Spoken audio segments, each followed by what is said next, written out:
E hoje eu vou falar um pouco para vocês sobre... Agora está gravando, né? Vou falar um pouquinho para vocês hoje sobre o ciclo do ouro no Brasil, e o Gui, em seguida, o outro Guilherme, vai falar sobre... Perdão, vou falar sobre o ciclo do açúcar, e o Gui, o outro Guilherme Agora vai falar... você me assustou, hein? É muito Guilherme junto. E o Gui vai falar sobre o ciclo do ouro em seguida, né? Bom, em primeiro lugar, o que eu acho assim, de um período que é mais ou menos 120 anos, né, para tentar resumir aqui em alguns pontos, eu acho que o ponto principal que a gente tem que ter em mente primeiro, essa ideia de ciclo, né? Quando a gente fala ciclo, parece que é uma coisa que começou, teve um ápice e acabou. E o que não é uma verdade, porque a gente sabe que o Brasil é um grande exportador de açúcar até hoje, né? Então, o ponto é que a gente vai falar basicamente sobre o ciclo no momento em que aconteceu o ápice do açúcar no Brasil, né? O ápice da plantação de cana, né? E aí é o seguinte, o primeiro ponto que a gente tem que entender, dito isso, por que a plantação de cana, né, o ciclo da cana foi tão próspero aqui. Em primeiro lugar, a cana era um produto, o açúcar, né, em si, né, originário da cana, era um produto que era como se fosse uma iguaria na Europa. Né, a gente está falando aqui do século XVI, né, logo depois das grandes navegações, durante as grandes navegações, né, 1500 e pouco, a cana e o açúcar eram iguarias na Europa, muito raras de se encontrar, né, e originária da África, logicamente, né?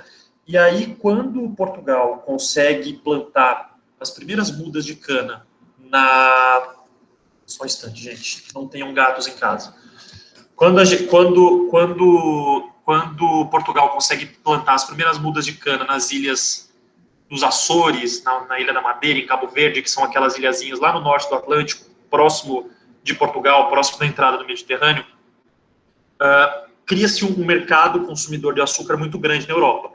E quando o Brasil e a América, de maneira geral, são descobertos, os portugueses começam a trazer cada vez mais mudas de cana para o Brasil para criar um mercado aqui que poderia abastecer essa demanda europeia, né? E aí a primeira muda de cana que se tem notícia chega no Brasil em 1530, 1532, mais ou menos, trazida pelo Martim Afonso de Souza, que é um dos principais colonizadores do Brasil, fundador de São Vicente, né, que é considerada a primeira cidade do Brasil. E aí tem início esse ciclo propriamente dito. Ele cria o primeiro engenho, ainda na capitania de São Vicente, e aí, conforme vai prosperando a ideia da cana, conforme o mercado europeu vai sendo abastecido, o governo de Portugal chega naquele momento que divide o território brasileiro entre capitanias, né? Que isso estou falando logo depois do descobrimento, né? Da passagem da exploração do pau-brasil para a cana-de-açúcar. Né? Então, o Brasil é dividido em aproximadamente 20 capitanias hereditárias, e aquelas capitanias mais ao nordeste são as que recebem a maior quantidade de muda de cana por dois motivos muito simples. Primeiro pela proximidade para escoar para a Europa, né? Recife é uma cidade muito próxima do continente europeu, se comparado com as cidades aqui do sul, de São Vicente, e as capitanias mais ali de Santa Catarina e tal. Então, esse é o primeiro ponto. E segundo ponto, porque o Nordeste brasileiro tem um clima específico que favorece muito a plantação de cana, que é aquele clima de calor o ano inteiro, e ao mesmo tempo o solo que é chamado solo de massapê, que é um solo muito rico em nutrientes e que favorece a entrada da cana, a plantação de cana, e consequentemente lá são criados os primeiros engenhos, que eram aquelas estruturas que moíam a cana e a partir dela chegavam ao açúcar, né, que era o principal produto do mundo naquele momento. E aí, depois que essas capitanias hereditárias são criadas e os primeiros engenhos são desenvolvidos no Brasil, o Brasil nessa época chegou a ter cerca de 60 engenhos, começa a se criar aquela estrutura que a gente conhece, a estrutura da escravidão, né, do tráfico negreiro, porque para abastecer essa quantidade de engenhos você precisava de mão de obra humana, e aí começam a trazer cada vez mais, primeiramente os índios, né, são escravizados aqui, depois os negros vindo da África, os escravos, são trazidos para trabalhar nisso. E aí isso dura aproximadamente 100 anos, de 1530 a 1640, 110 anos mais ou menos. Em seguida, dito isso, o que é importante a gente pensar? Tem aí, a gente aprende na escola o papel dos portugueses como colonizadores do Brasil, mas tem aí uma outra questão importante, que é o papel dos holandeses no desenvolvimento da cana no Brasil, né? Inclusive mais até do que Portugal. Por quê? Porque Portugal e Holanda eram aliados. E a Holanda, nessa época, os Países Baixos, tinham desenvolvido a Companhia das Índias Ocidentais, que ali muito se fala sobre o início do capitalismo, até antes da história da Revolução Industrial, então, porque era uma companhia de capital aberto, focada na exploração de produtos primários na América, né? Por isso ocidental. Tinha também a oriental, que fazia a mesma coisa, só que na Índia, né? Na Ásia, né? E esse grupo, essa empresa de capital aberto, cria o que hoje, né, o termo atual, né, o famoso know-how, né, cria todo tipo de estrutura para que essa cana que era plantada aqui, que era moída aqui, fosse para a Europa, e lá, na Holanda, ela fosse refinada para se tornar o açúcar que era desenvolvido internamente. Então, saía do Brasil, ia para a Holanda, e da Holanda era distribuído por todo o resto da Europa, né? Acontece o seguinte, 1580, aproximadamente, acontece a famosa União Ibérica, né? Que Portugal e Espanha se tornaram o mesmo reino, porque Portugal ficou sem um sucessor, e a Espanha se apropriou do reino de Portugal, se formou o mesmo reino. E a Espanha, ao mesmo tempo, era uma inimiga direta da Holanda, uma inimiga histórica, né, de muitos anos. E quando acontece a União Ibérica, os espanhóis começam a criar uma série de empecilhos para que os holandeses fizessem esse comércio de cana com o Brasil. O resultado disso é que a Holanda invade o Brasil, primeiramente em 1624, estou falando datas aqui só por uma questão de contextualização, ninguém precisa decorar isso, logicamente, mas aí invadem Salvador, ficam durante um ano em Salvador, que na época era a capital da colônia, são expulsos, só que eles voltam 2 anos depois e voltam em Recife, né? Como eu falei, Recife já era o principal polo exportador da cana para a Europa, né, pela proximidade. E em Recife eles ficam aproximadamente 15 anos, e aí de maneira muito próspera, né? Quem conhece Recife sabe que é uma cidade que tem até hoje muitos resquícios holandeses. Toda a urbanização de Recife como cidade importante para a colônia foi durante o período holandês, justamente por causa desse lucro vindo da cana, desse lucro vindo da exploração da cana no Brasil e da ida para a Holanda, né? E isso tudo fica nas mãos de uma... Eu sei que a história hoje em dia não necessita que a gente decore nomes, mas alguns nomes da história do Brasil são importantes a gente ter em mente. No caso, era o Maurício de Nassau, que foi o governador da capitania de Pernambuco nessa época, e que foi o responsável por criar um ambiente propício para o desenvolvimento da cana, para exportação para a Europa, né? Então, Recife, nesse momento, Pernambuco, de maneira mais ampla, se desenvolve, né? Recife vira uma cidade amplamente urbanizada para os padrões da época. Só que a questão é que, em 1640, mais ou menos, Portugal consegue se libertar da União Ibérica e volta a ser um país independente, e volta a pedir a exclusividade do transporte de cana com o Brasil. E, consequentemente, isso faz com que os portugueses invadam Pernambuco para expulsar os holandeses de lá. E aí o ciclo da cana, como eu falei, que chegou ao seu ápice, ele começa a entrar em decadência, e, consequentemente, os holandeses que estavam em Pernambuco, eles saem de lá e vão plantar cana nas Antilhas, que são aquelas ilhazinhas do Caribe, que também tem um clima super propício para a plantação desse tipo de produto, né? E aí, dito isso, né, dando esse contexto, é muito importante que a gente, então, veja, além assim, do histórico, mas entenda quais foram as principais consequências desse ciclo para a economia brasileira. Para o Brasil, de maneira mais ampla, né, não só a economia. Primeiro ponto, foi aí que começou a devastação completa, né, o início da devastação das matas brasileiras, né? Esse solo de Massapê, que eu falei que é propício para a plantação de cana, era um solo que os agrônomos chamam de solo virgem, né? Porque até aquele momento só tinha aqui mão de obra de índio, né, que eles plantavam para sobreviver, mas não era uma coisa em escala industrial nem de longe, né? E, exatamente por causa disso, quando os portugueses e depois os holandeses chegam aqui no Brasil, eles fazem uma devastação completa da mata até o interior, que é uma coisa que se viu nos anos seguintes também, inclusive no ciclo do ouro, como o Gui vai falar. Ponto 2. como eu falei já, aumenta o número de escravos indígenas e depois aumenta o tráfico negreiro, né? Que é uma coisa que a gente sabe que repercute na sociedade brasileira até hoje. Terceiro ponto, essa divisão das capitanias hereditárias é aquela origem do que hoje a gente conhece como os grandes latifúndios, né? Essa concentração de renda, essa concentração de terra nas mãos de poucas famílias. Porque quem tinha engenho, né? Quem tinha engenho eram os colonos que tinham dinheiro para comprar esse tipo de propriedade. Então, data daí, é muito importante a gente ter isso em mente, que data daí essa concentração de terra, né? Que até hoje o Brasil não conseguiu superar de maneira alguma, né? Por isso, tantas bandeiras sobre reforma agrária, essa coisa toda. Criou-se também a ideia de uma pirâmide social, né, que o próprio engenho já mostrava, né, que tinha a Casa Grande, onde morava a família dos donos de engenho, a senzala, que eram construções absolutamente sem condição de receber um ser humano para viver, mas eram lá que os escravos viviam, sem qualquer tipo de cuidado, né.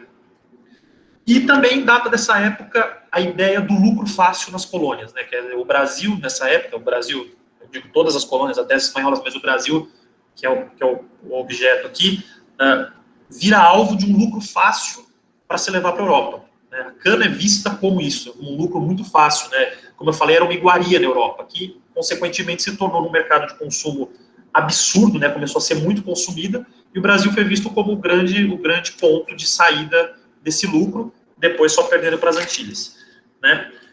E eu acho que, da minha parte, é basicamente isso, né? Então, eu coloquei aqui mais ou menos 1650, 1660, quando a cana começa a perder força na pauta econômica brasileira, porque também começam, a partir daí, já dando o gancho para o que o Gui vai falar, começam as bandeiras, né? Que era quando os bandeirantes, os famosos bandeirantes, começaram a sair de São Paulo, sair do Rio de Janeiro, para tentar conhecer o interior do Brasil e descobrir outro tipo de produto que poderia ganhar força no mercado europeu. E aí entra o ouro, entra o diamante, que é isso que o Gui vai falar agora. Eu acho que da minha parte, basicamente isso, fazendo, claro, um grande resumo. Antes de terminar, eu só queria ler, bem curtinho aqui, um depoimento do Padre Antônio Vieira, que é como se fosse um grande cronista dessa época, né? Um cara que passou pelo Brasil e anotou uma série de percepções que ele teve sobre o país, que é falando sobre como eram os engenhos de cana-de-açúcar. É bem curto. Ele diz o seguinte: quem vir na escuridade da noite aquelas fornalhas tremendas, perpetuamente ardentes, o ruído das rodas, das cadeias, da gente toda de cor na mesma noite, e gemendo tudo, sem trégua nem descanso, quem vir em toda a máquina e aparato confuso e estrondoso daquela Babilônia, não poderá duvidar ainda que tenha visto Etnas e Vesúvios, que é uma semelhança do inferno. É assim que ele caracteriza como era a vida nos engenhos de cana-de-açúcar, né, que praticamente o ponto de partida da escravidão, que é o mal que a gente vê no Brasil até hoje, né, consequência. Então, acho que da minha parte é isso. Se alguém tiver alguma dúvida, quiser mandar no chat, ou depois que o Gui falar, estou por aqui disponível. Obrigado, gente. Muito bem. Valeu, Gui. Bom dia, pessoal. Espero que estejam todos bem aí. Bom, eu vou falar um pouco do ciclo do ouro. Para falar um pouco do ciclo do ouro, eu pensei em fazer uma introdução um pouco do que foi o bandeirantismo, né? Então, o período das bandeiras, que é um período de internalização no território brasileiro. A gente tem que lembrar que nesse período que o Gui acabou de descrever, a ocupação portuguesa ela se dava basicamente pelo litoral, né? Então, você tem as capitanias hereditárias, que são gigantes, né? Territórios, as Seis Marias, que são territórios um pouco menores dentro dessas capitanias hereditárias, mas essa ocupação ela se dava muito limitadamente ao litoral, que é onde se dava a exploração da cana. Com a União Ibérica, o que vai acontecer é justamente o conflito com os holandeses. Né? Então, nesse conflito com os holandeses, a gente tem que pensar que com a Companhia das Índias Orientais e a Companhia das Índias Ocidentais, os holandeses, eles basicamente controlavam, né, toda a circulação de mercadorias do Atlântico e do Oceano Índico. Né? Atlântico, isso, e do Oceano Índico. Eu olhei aqui no mapa aqui de cima para ter certeza. Né? Enfim, e então, uma vez que eles controlavam essa circulação, né, o que vai acontecer para o Brasil no período da União Ibérica, onde você vai ter o choque, né, da coroa espanhola, que controlava tanto Portugal quanto Espanha, e com a Holanda, é uma falta de abastecimento, tanto de escravos, né, quanto uma dificuldade de exportar a cana-de-açúcar também. Né? E isso faz com que a coroa, né, não só a coroa, mas os colonos nacionais também, tenham um esforço de internalização no território para quê? Buscar os metais preciosos. A gente tem que lembrar que a gente está nessa época do capitalismo comercial, onde a gente tem o mercantilismo e o metalismo, né, como principal prática de exploração das colônias. Então, a Espanha, ela já vinha explorando prata, muito mais prata do que ouro, né, na América Espanhola. Então, a busca de metais preciosos em direção à América Espanhola, inclusive tiveram bandeirantes que chegaram a ocupar uma parcela do Rio da Prata, né, que era onde a Espanha fazia o escoamento da prata da América Espanhola, e a ideia era justamente capturar essa circulação. Né? Então, você vai ter esse esforço de internalização.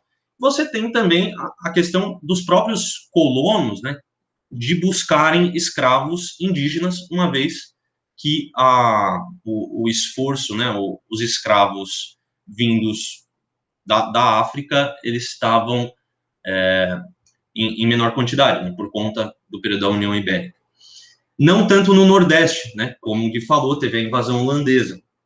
Então, todos esses fatores, né, eles vão fazer com que a concentração da exploração interiorana do Brasil, ela se dê no Centro-Sul, né? Então, Centro-Sul a gente está falando de Sudeste hoje, né? Então, São Paulo, Minas Gerais, Mato Grosso, Goiás, e o Sul também, a região de Santa Catarina, Rio Grande do Sul, enfim.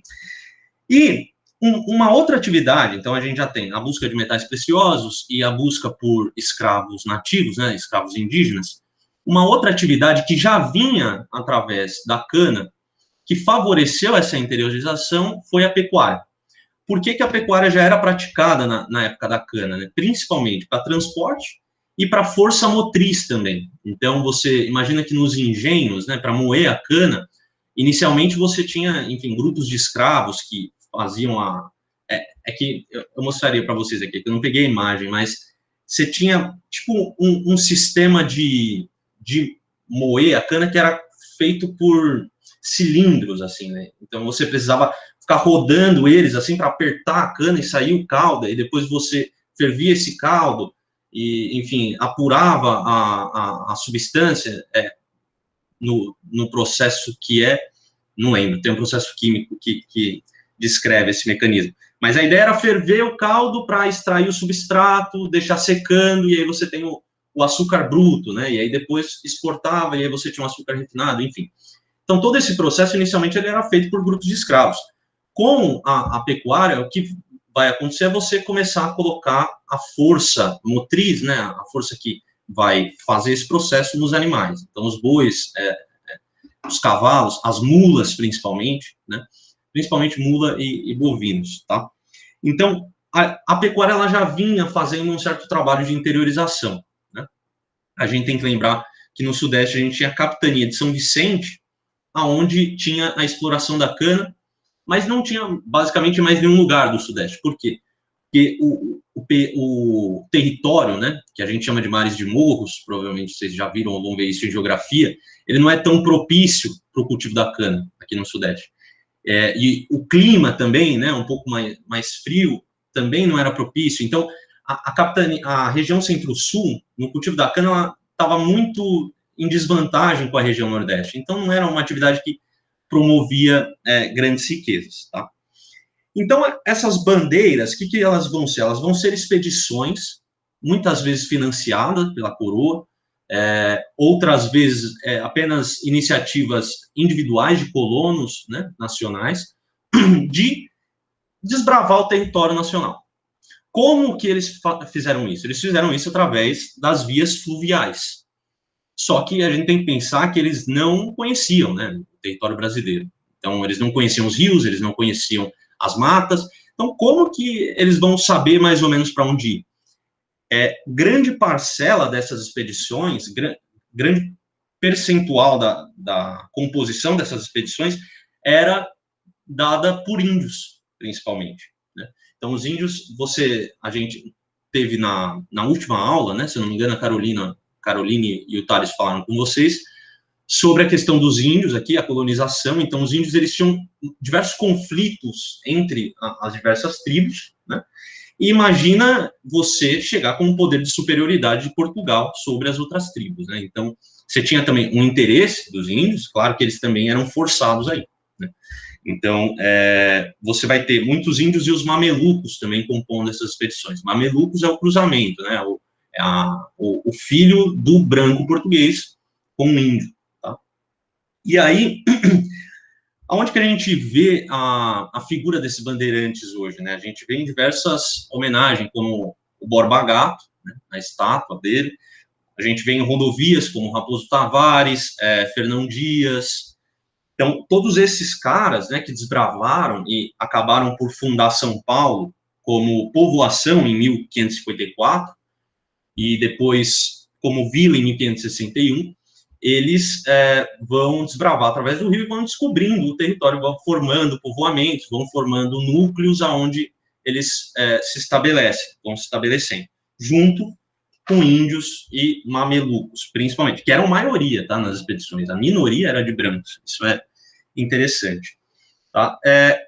Então, dado esse contexto, né, de bandeiras, tanto por interesses nacionais, né, dos colonos, quanto pelo interesse da coroa em financiar essa exploração do território nacional, a gente vai ter a descoberta em 1695, tá, no Rio das Velhas, em Minas Gerais. Hoje, Minas Gerais, a gente tem que lembrar que nesse período o interior do Brasil ele não estava nada dividido, o que se tinha era capitanias, de novo, né, baseadas nas faixas litorâneas e territórios de sesmarias concentrados dividindo essas capitanias, mas você não tinha nada definido dentro do Brasil. A única coisa que você tinha era o tratado de putz, esqueci, Gui, me ajuda, o Tratado de Tordesilhas. Tordesilhas. Isso. A única coisa que você tinha era essa faixa meridional, né, que dividiu supostamente o território da Espanha com o território de Portugal, né? Então, em 1695, esses bandeirantes, principalmente o Borba Gato, eles vão descobrir o ouro em Minas Gerais, tá? Então, como que eu queria seguir aqui com vocês? Eu vou falar um pouco dessa descoberta do ouro, eu vou falar para onde que esse ouro vai, falar os tipos de ouro, e depois a gente vai tratar um pouco dos controles que a coroa, né, após o fim da União Ibérica, a ideia de voltar com a exclusividade colonial, né, a exclusividade de Portugal sobre a exploração da colônia, e depois a gente trata um pouco da sociedade, que é um pouco o que o Gui fez também, né? Então, a partir de 1695, você vai descobrir ouro, né? A descoberta do ouro, ela é extremamente relevante porque ouro é riqueza comercial, né? A gente está migrando no globo, né? O globo que eu falo é principalmente a Europa, né? De um período do capitalismo comercial, né? E está partindo principalmente para a Inglaterra para uma produção mais industrial. Então, o comércio começa a se dinamizar e você precisa de moeda para trocar. Então, você precisa, o ouro ele é a unidade monetária que você vai utilizar para fazer a troca entre os países. Então, a descoberta do ouro é extremamente relevante, principalmente para a metrópole, né, que vai ter essa exploração exclusiva. Tá? E o que vai acontecer, então? Você vai ter uma imigração absurda de Portugal para o Brasil.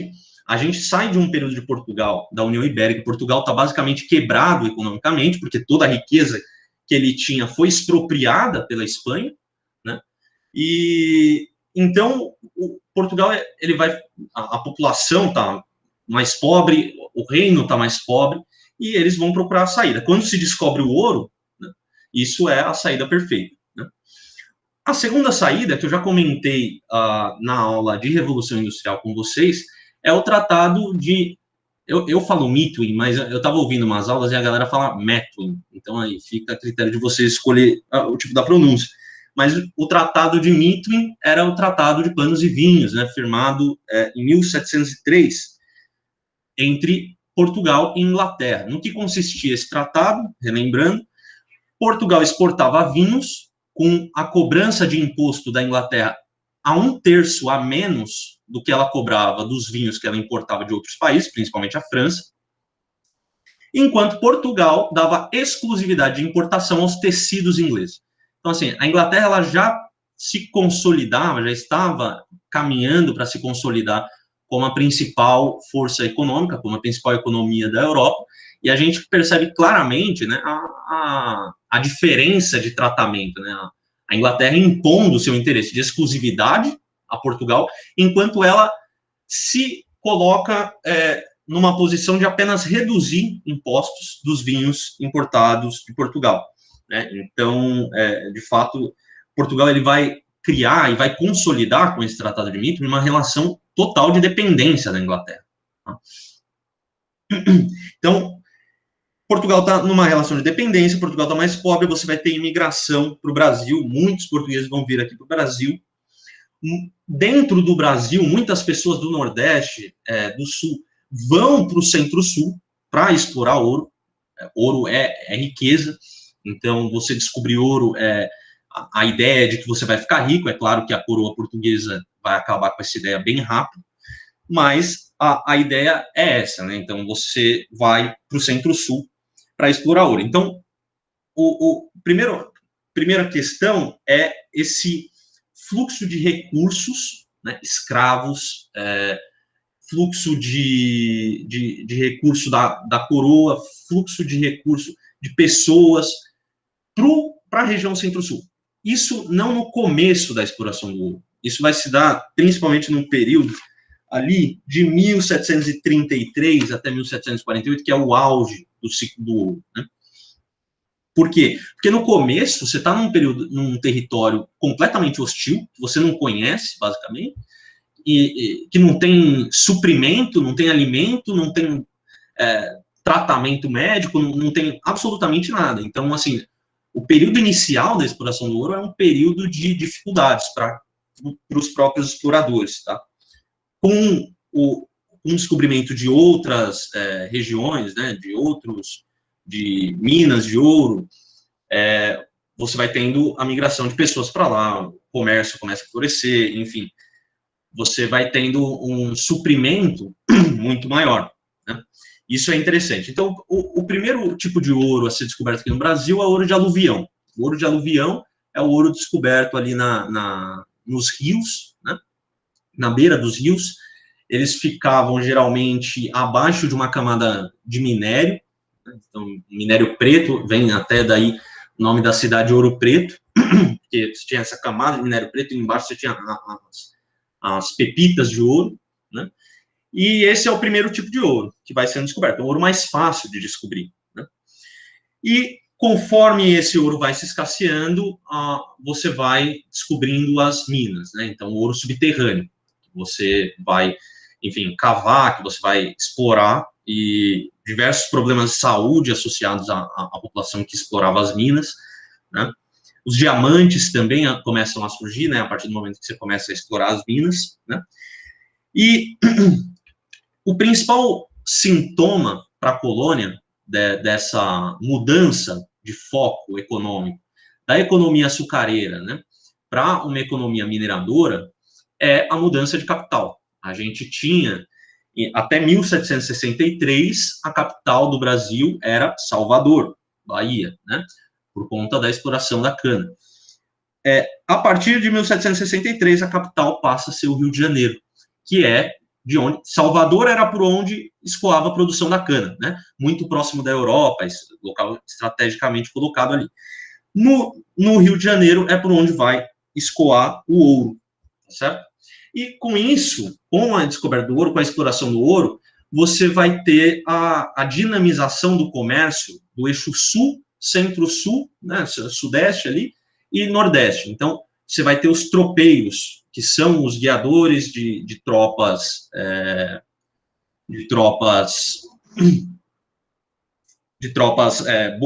enfim, bovinas, de mulas, que vão passar ali pelo sudeste, vão abastecer a região e vão rumar para o nordeste, depois para pegar suprimentos, enfim. E aí, a partir disso, a coroa vai estabelecer um certo controle da exploração do ouro. Ela precisa controlar, porque muitas pessoas vão caminhar para a exploração do ouro. Então, ela começa a regulamentar os territórios. Como que ela regulamenta os territórios? Ela começa a reconhecer capitanias, né? Então, a capitania de São Paulo e das Minas do Ouro, por exemplo, capitania de Minas Gerais. Ela começa a reconhecer cidades. Então, nesse período, 1708, 1709, a gente tem um famoso conflito que é a Guerra dos Emboabas. A Guerra dos Emboabas, basicamente, os paulistas que descobriram ouro, hoje é a região de Minas Gerais, mas na época eles falaram, ó, descobrimos ouro aqui em torno da capitania de São Paulo, e a gente reivindica a exclusividade da exploração desse ouro, porque foi a gente que descobriu, a gente não quer dar nada para os emboabas. Emboabas são estrangeiros, então nem para os baianos, principalmente, que exploravam bastante o ouro aqui na região sudeste, e nem para os portugueses. E nisso óbvio que a coroa portuguesa não aceita, e nisso se deflagra um conflito armado, tá? Então, os paulistas acabam perdendo essa guerra em 1709, mas como resultado a gente tem a fundação da cidade de São Paulo em 1711, tá? Então, a coroa, ela vai fazer esse reconhecimento de territórios, principalmente para estabelecer as casas de fundição. As casas de fundição, elas vão ser estabelecidas em 1720. Para que elas servem? Portugal define que o ouro só pode circular, o ouro só pode sair do Brasil e só pode circular no Brasil desde que ele seja fundido e com carimbo da coroa. Então, o explorador do ouro, né, ele vai lá, leva esse ouro que ele achou, enfim, em grande quantidade, né, claro. A casa de fundição funde esse ouro. O que é fundir? Né? Elevar a temperatura do ouro e deixar ele derretido para formar as barras, carimba esse ouro com o selo da coroa e tira os impostos que a coroa cobrava. Quais são esses impostos? Dois principais, o quinto e a captação. Tá? O quinto é 1/5 de toda a produção do ouro. Então, toda a produção que você levou lá para a casa de fundição, os caras vão tirar 20% para a coroa. 20% entre aspas, né? Muitas vezes eles tiravam muito mais. E isso vai justificar uma outra revolta que a gente vai ter, justamente em 1720, que é a revolta de Vila Rica, ou a revolta de Guilherme dos Santos, eu acho que é isso. Ou Felipe dos Santos, desculpa. Guilherme tem muito Guilherme. Então, essa revolta de Felipe dos Santos, ela vai ser, ou revolta de Vila Rica. Vila Rica vai ser justamente uma revolta contra o quinto, né? Uma revolta justa contra essa cobrança abusiva de impostos que a coroa exercia sobre a produção do ouro. Tá? E a captação, que vai vir em 1770, então já é um período onde o ouro já está mais decadente, é interessante observar que conforme o ouro, assim, ele não é que nem a cana, né, que você planta de novo. O ouro, você explorou, ele não está mais lá, então ele vai acabando muito mais rápido. O ciclo do ouro faz mais sentido falar em ciclo do ouro do que em ciclo da cana, né, porque o ouro, de fato, ele tem um auge e uma decadência. Se bem que a mineração em si, a gente tem exploração até hoje em Minas Gerais, né, Mariana, por exemplo. Mas o ciclo da cana já não faz mais tanto sentido, porque perpetua, né? Até hoje a gente tem, de fato, regiões que se concentram a produção açucareira, enfim. A cana volta mais tarde no Brasil, não se finda, de fato. É óbvio que a centralidade da economia na cana, ela perde destaque, né? Principalmente com a descoberta do ouro. E com a concorrência nas Antilhas, principalmente por conta da concorrência das Antilhas. E aí, em 1770, você tem a formação desse imposto, que é a captação. Ela é uma forma de cobrar por cabeça, né? Então, ao invés de você cobrar a produção, e é interessante porque você vai tendo o jeitinho, você vai vendo o jeitinho brasileiro já nessa época, né? Os caras, você tinha os santos que, por conta da falta de madeira, né, eles eram ocos. Então, o santo do pau oco, né? Famoso. E os exploradores de ouro, o que eles faziam? Ao invés de deixar o ouro em pepita, eles tentavam, de alguma forma, deixar ele em pó e esconder esse ouro em pó dentro desses santos pau-ocos para que não fosse cobrado os impostos da coroa, né? Então, você vai tendo diversas formas de burlar esses impostos, a coroa vai percebendo isso e vai instituindo mais impostos. a captação, ela não tira o quinto de antes, ela se soma à cobrança do quinto. Então, você vai cobrar por cabeça, basicamente 17 gramas de ouro por cabeça, independentemente se você tem escravos, que era o caso das explorações que a gente chama de lavras, nas Minas Gerais, né? As lavras eram grandes unidades de exploração, onde você tinha o proprietário, muito semelhante ao tipo de exploração açucareira, então você tinha um proprietário da terra e os escravos abaixo dele, né, procurando ouro, seja de aluvião, ou seja, das minas, e você tinha as faiscações, que eram pequenas unidades, geralmente um núcleo mais familiar, onde a exploração era feita por brancos, né, basicamente, que se aventuravam ali. Então, tanto as faiscações quanto as lavras, elas pagavam o imposto por cabeça. As faiscações pagavam por cabeça de familiar, né, porque não tinha mão de obra escrava. As lavras pagavam imposto sobre cabeça de escravo, ou seja, quanto mais escravos você tiver, mais você paga. Isso vai ter um impacto direto no custo da exploração do ouro. Então, o ouro vai chegar a uma época que ele não vai ser vantajoso, porque o escravo, ele custa muito, né? Porque você precisa, tudo bem que era tudo muito precário, né? Mas, enfim, você precisa dar alimento para ele, senão ele não vive. Você precisa dar uma moradia, mesmo que precária, para ele, senão ele não vive. Então, o escravo, ele é muito mais caro do que um trabalhador livre, por exemplo, né? E o que vai acontecer no período de decadência do ouro é justamente uma grande quantidade de alforrias no território das Minas Gerais, né? Então, você vai ter alforrias dos escravos para que eles se tornem trabalhadores livres e mais baratos para serem contratados, tá? Isso já tange um pouco com o que eu ia falar das características sociais da sociedade mineradora, né? Então, a gente tem a época do auge, que eu falei, de 1733 até 1748, onde você tem proliferação da escravidão, a intensificação do tráfico negreiro após o período da União Ibérica, então, um grande fluxo de escravos, e após a decadência, você vai tendo uma grande quantidade de alforrias. Só um dado interessante, tá? Os caras fizeram um censo, e em 1786, os escravos alforriados no território das Minas era de 41,4% do total da população de descendência africana, tá? Então, isso em 1703, mais ou menos, chegava a 1% da população de descendência africana. Então, é uma mudança significativa. E o que está por trás dessa mudança significativa? Ou melhor, o que essa mudança significativa acaba gerando, né? As minas, o desenvolvimento das minas, elas geram um desenvolvimento de um mercado interno, de certa forma, né? Então, eu falei para vocês dos tropeiros que vêm do sul com as mulas e os gados, que serviam de transporte para, enfim, até o próprio ouro explorado, para escoamento para o porto, servia de transporte para suprimentos, né?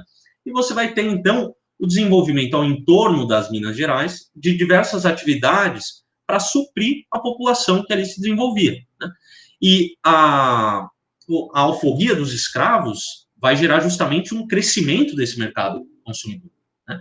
É lógico que, após a exploração do ouro, você vai ter um abandono dessas regiões, né? Então, as regiões elas vão ou se tornar cidades fantasmas, onde não tem basicamente mais ninguém morando, porque não tem mais atividade, não tem como você morar, não tem um padeiro, não tem, enfim, não tem suprimento para a sua vida, não tem um produtor de roupa, sei lá, um produtor de tecido, não tem o charque, né, que é a carne que eles abasteciam.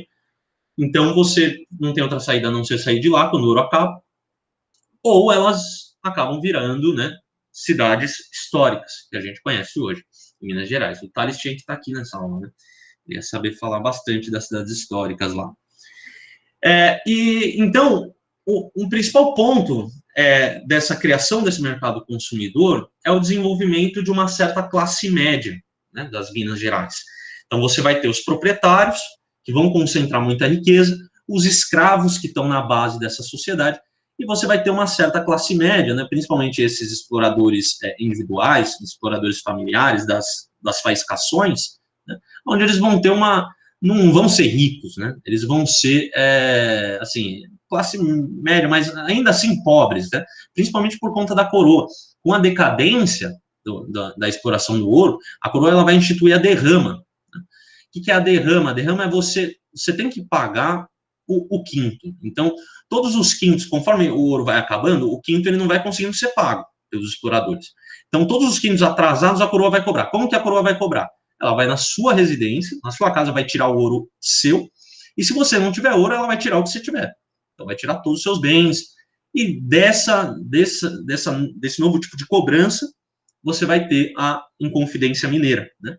Do famoso Tiradentes, tá?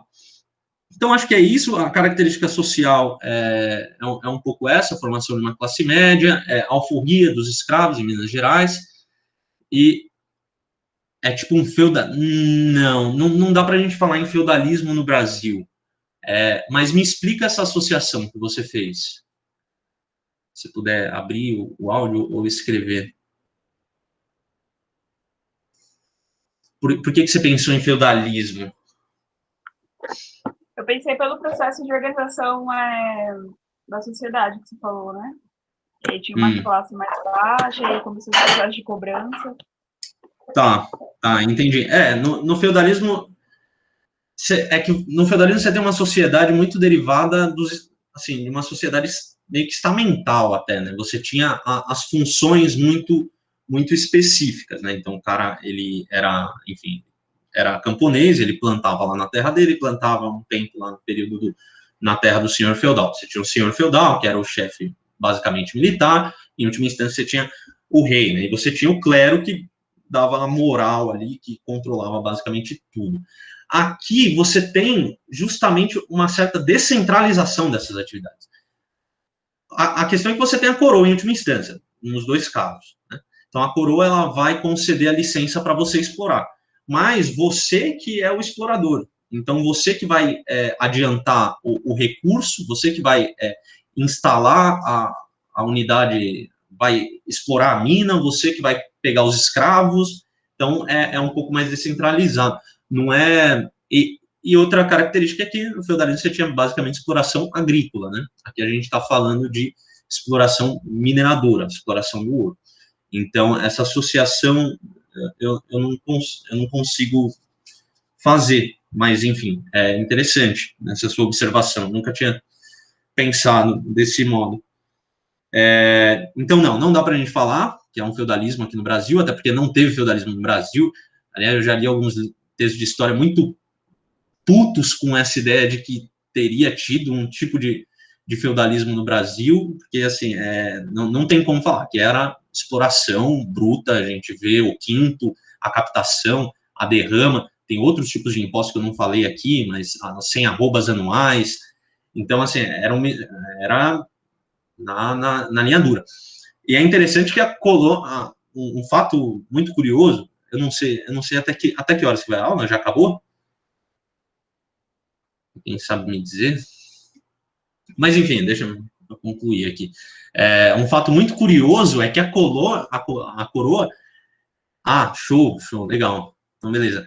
A coroa, ela proibiu os frades de Portugal de virem para o Brasil explorar ouro. Os frades de Portugal vinham explorar ouro aqui no Brasil. E por que ela proibiu? Porque os frades, muitos documentos históricos mostram, estavam envolvidos em diversos processos de contrabando do ouro no Brasil. Então, a coroa tinha um esforço muito grande de tentar manter o pacto colonial, né, a exclusividade colonial, e esse esforço muitas vezes era assim, por água abaixo, porque você tinha corrupção, né, você pensa que assim, o Brasil está muito distante de Portugal, então você tem um distanciamento territorial muito grande.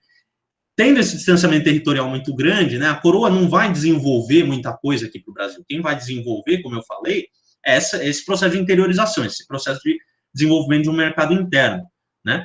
Então, o interesse dos colonos é muito distante dos interesses da colônia. Muitas vezes eles coincidiam, como no caso das bandeiras, né? Mas assim, o processo de exploração do ouro, a coroa era vista como como exploradora, enfim, e ninguém, né, por exemplo, a expressão quinto dos infernos, né, é justamente por conta da cobrança do quinto. Eu não vi nenhum documento histórico falando isso, mas eu vi diversos historiadores falando isso, então estou me valendo aqui, né, dessa expressão popular. Então, quinto dos infernos, justamente por conta da cobrança do quinto, né, enfim, então, era muitas vezes um choque, né, e a gente vê a Guerra dos Emboabas, por exemplo, né, os paulistas não eram quem se revoltou não eram indígenas escravos, né, ou escravos negros, eram colonos, né, colonos paulistas, bandeirantes paulistas, que queriam a exploração do ouro para eles. Então, quando você coloca dinheiro, né, começam a aparecer os conflitos, né? Então, os caras descobriam o ouro e queriam ficar com o ouro, a coroa claramente não queria deixar, né? O Gui, posso só complementar um ponto? Com certeza.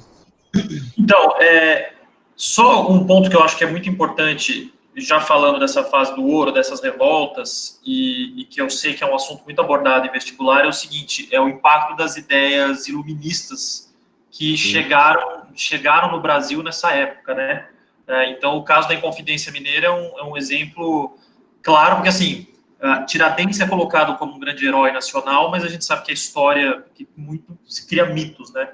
Então, Tiradentes foi meio que um bode expiatório, mas os verdadeiros inconfidentes, as pessoas que estavam por trás, né, que eram poetas, que eram comerciantes, que eram pessoas um pouco mais abastadas, que viviam em Vila Rica, né, que hoje é Ouro Preto, tiveram o impacto já os ventos da Revolução Francesa já chegando aqui, né, que é aquela ideia do iluminismo, que era de você se rebelar contra a coroa, contra a exploração, como o Gui falou.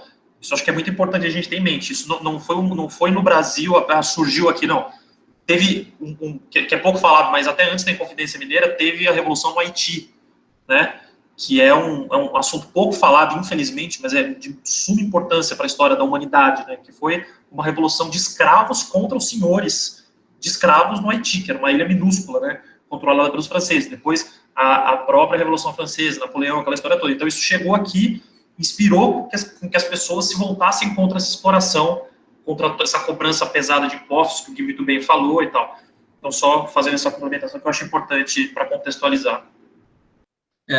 Não, de fato, eu não falei muito da Inconfidência Mineira, eu tinha duas opções aqui na aula, tá, gente? Ou eu estendia até a Inconfidência Mineira, ou eu dava o contexto dos bandeirantes. Aí eu optei por dar o contexto dos bandeirantes, talvez, enfim, em outra aula, até porque é outro contexto do Brasil, né? A gente está falando de 1789, enfim, um pouco mais para frente, mas aí eu preferi dar esse contexto dos bandeirantes, que eu acho muito mais, assim, não é relevante, mas é fundamental para entender o contexto da exploração do ouro do Brasil, que é um processo de interiorização, é um processo que vai levar a gente a formar as cidades que a gente tem hoje, a formar os núcleos urbanos que a gente tem hoje, e mais tarde, enfim, vai levar ao processo de revoltas, né? Tanto no período do ouro, quanto depois, revoltas importantes, porque justamente gera a diferença de interesse da coroa com os colonos nacionais. Então, eu acho que era basicamente isso. Na aula de Revolução Industrial não consegui terminar a tempo essa aula, até que deu bastante tempo. Então, a gente fica aberto aqui a perguntas. Se quiserem complementar alguma coisa, fazer alguma observação. Uma observação mais do ponto de vista de curiosidade, mas que também é importante, acho que a história, a gente vê a história para entender o mundo que a gente vive hoje, né? A gente entende por que essas rodovias que saem de São Paulo têm esses nomes de bandeirantes, né? Sim, Fernão Dias, Anhanguera, Raposo Tavares, eram nomes de bandeirantes, né? E muitas delas, por exemplo, o Fernão Dias, ele foi sentido de Minas, né? Por isso que a rodovia que vai de São Paulo para Minas é Fernão Dias, né? Então é importante a gente saber disso, né? Eu tava lendo, assim, eu achei super legal, cara. Os caras falando eu tava lendo o livro do Boris Falso, né? Aliás, duas sugestões aqui, tá, gente? Para quem restou aqui, ó. O filme Amistade, que é muito, muito bom, fala sobre o tráfico negreiro e o controle dos holandeses sobre o tráfico negreiro. E uma outra sugestão é o livro do Boris Fausto, que é a História do Brasil, que eu estava lendo, e ele estava descrevendo justamente a dificuldade que foi, imagina a dificuldade na época, de subir a Serra do Mar, cara, aqui em São Paulo. Porque, tipo, hoje a gente tem, né, a rodovia dos imigrantes, justamente, imigrantes, mas, assim, na época, subir de mula, cavalo, a pé, muitas vezes os bandeirantes, eles faziam o trajeto sem calçado, descalço, então, assim, não era um trajeto nada fácil, era um trajeto extremamente complicado e assim, demandou, com certeza, os bandeirantes eram homens, assim, bem corajosos, não era, né, idealizado, muito rudes, né, estupros e, enfim, matança, eram caras bem rudes, mas, assim, eles tiveram um esforço muito grande de descobrir aí esse Brasil.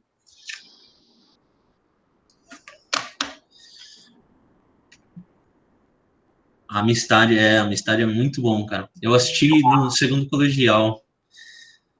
Eu lembro muito bem desse filme. Diamante de Sangue também é legal. Não fala nada do Brasil, não tem nada a ver, mas outro contexto, né? Uma exploração de ouro mais moderna, né? Na África e tudo mais. Mas diamantes, né? Também. E também, então, aproveitando só para dar uma dica que eu acho muito legal também, já voltando um pouco para a questão da exploração de produtos agrícolas, cana, essa coisa toda, é o filme Queimada, que é um filme com Marlon Brando, um filme super antigo, mas que dá um contexto muito legal sobre como é que funciona o país ali, no caso, simbolicamente é o Haiti, né? Mas é muito interessante para ver como é que funcionou essa exploração agrícola nas colônias, no caso ali, a colônia espanhola, né? Sim. E só nesse último minutinho que está faltando, gente, eu só queria fazer uma observação aqui, que eu acho que é muito importante para pensar também do ponto de vista de vestibular. Eu acho o seguinte, a gente é criado naquela na escola, né, os portugueses colonizaram o Brasil. Lógico que foram. Só que a gente tem que também saber o papel de outras potências aqui, né? Por exemplo, São Luís do Maranhão, uma cidade de colonização francesa, né? Recife, como eu falei, uma cidade de colonização holandesa. Então, a gente não pode ficar só nesses conceitos de, os portugueses colonizaram. Claro que grande parte veio por causa deles, mas ao mesmo tempo, né, tiveram outras potências que tiveram por aqui explorando o Brasil e a gente vê até hoje os resquícios, né, na arquitetura, no hábito das pessoas, essa coisa toda.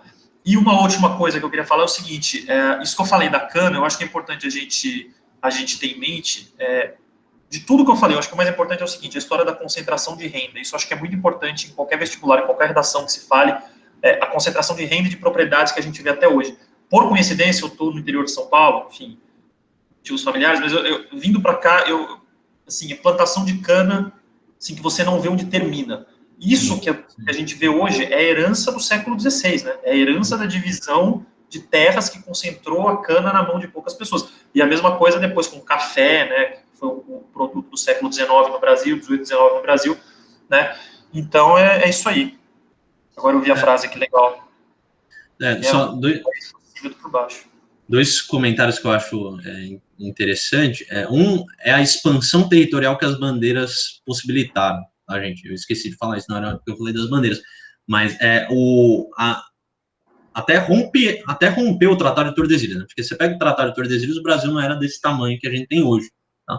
Então, esse processo de interiorização ele é extremamente relevante para romper a fronteira do Tratado de Tordesilhas e aumentar o território da coroa portuguesa.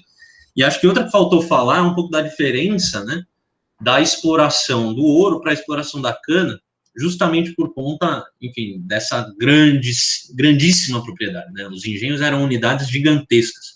Claro que no caso do ouro a gente vai ter o caso das lavras, como eu falei para vocês, mas não chegava a ser tão grande como um engenho açucareiro. Tá?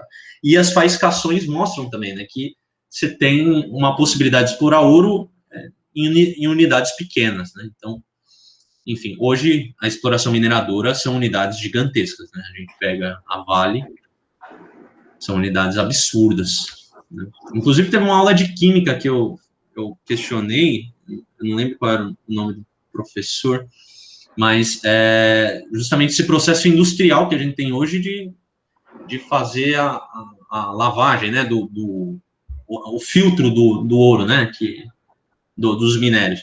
que antes era feita em peneiras, né, ou no caso do ouro de aluvião. Hoje o negócio é a escala industrial, né, na Vale lá, enfim, a gente ainda tem bastante exploração mineradora. E é isso, então. Se alguém tiver dúvida, fique à vontade para procurar a gente por WhatsApp, estamos super disponíveis. Tá bom?